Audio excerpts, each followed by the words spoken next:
Жалал Абад облусунун Сузак районунда жүз берген сел кырсыгынан Кара Жыгач айылы эң көп зыян тартты. Учурда өзгөчө кырдаалдар министрликтин куткаруучулары, техникалары мына ушул аймакка тартылып, ылай суулар тазаланууда. Жашоочулардын көпчүлүгүнүн сарайлары кулап, жашаган үйлөрү жараксыз абалга кептелген. Эми мына ушунча нерсе неме болуп атат. Эми бизге эртеңки быйылкы 2022-2023 жылга бизге кандай жашоо болот, ошону ойлонуп атабыз. Эртең кышка үйгө киребизби, кирбейбизби, кандай болот?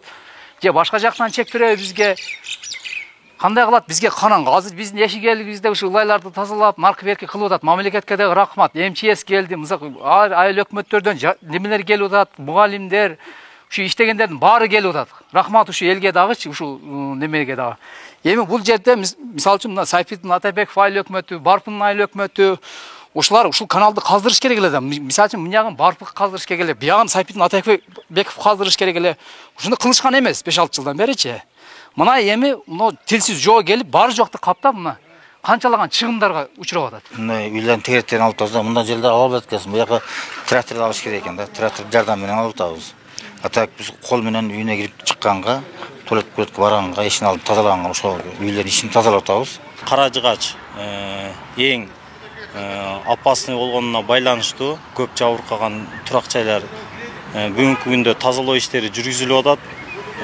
Ошондой эле Атайка, Шорсуу каналдарын бүгүнкү күндө өзгөчө кырдаалдар министри тарабынан казылып, кооптулук бүгүнкү күндө жоюлуп калды деп эсептейм. 4-майда жаап өткөн жаандын кесепетинен пайда болгон сел Сузак районундагы 907 турак жайды каптаган. Анын жыйынтыгында 23 турак жай жараксыз деп табылды. Мындан сырткары ондогон мал жандыктары 500дөн ашык үй канаттууларын суу агызган. МЧСтин мониторинге, жанагы архитектура, кадастр кызматтары биригип ошол үйлөргө кайсыл турак жайга кирген, кайсыл турак жай жараксыз, кайсы турак жай бай орточо эме болгон, кайсыл турак жайды тазаласа канааттандыралдык деген эмени чыгарып атышат. Буларды эми жанагы суу курганда дагы үйлөр посадка берип жарылат да, ошон үчүн кайталап мониторинг жасалып атат бул боюнча.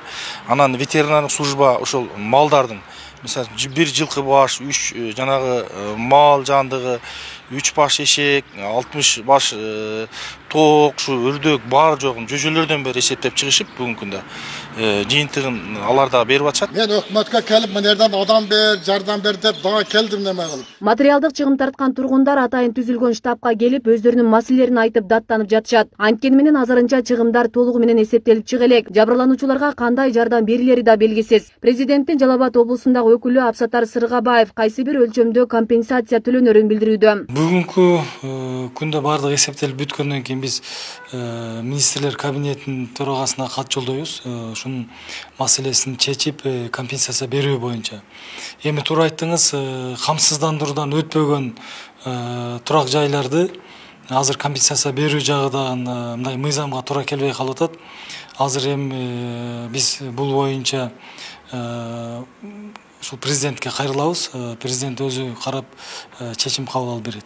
Бирок ар бирине компенсация берилет. Кошумча маалымат катары айтсак, быйыл 2022 жылы Сузак районунда арык каналдарды тазалоо иштерине 30 миллион сом каралган. Анын 20 миллиону бөлүнүп берилип, жыйынтыгында арыктарды тазалоо жумушу 100% аткарылганы маалымдалат. Ал эми 4-майдагы сел кырсыгын суунун көлөмү көп келгендиги менен түшүндүрөт облус башчысы Абсатар Сыргабаев. Бардык чаралар көрүлүп атат, каналдар чоңойтулуп, ал жерде эң негизгиси көпүрөдөн жана көпүрө кичинекей болуп, ал жерге дарактар агып келип тосулуп, ал жерден өтө албастан аркага суу кетип турган айылдын ичине кирген да.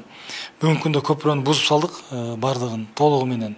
2 көпүрөнү буздук. Андан сырткары МЧС тарабынан быйыл ошол жээгин, дамбаларды көтөрүп, бекемдөө иштери жүрөт. 2 тараптан 150 метрден 300 метр дамба болот. Асель Садокова, Замирбек Тойчубаев, Регион телеканалы.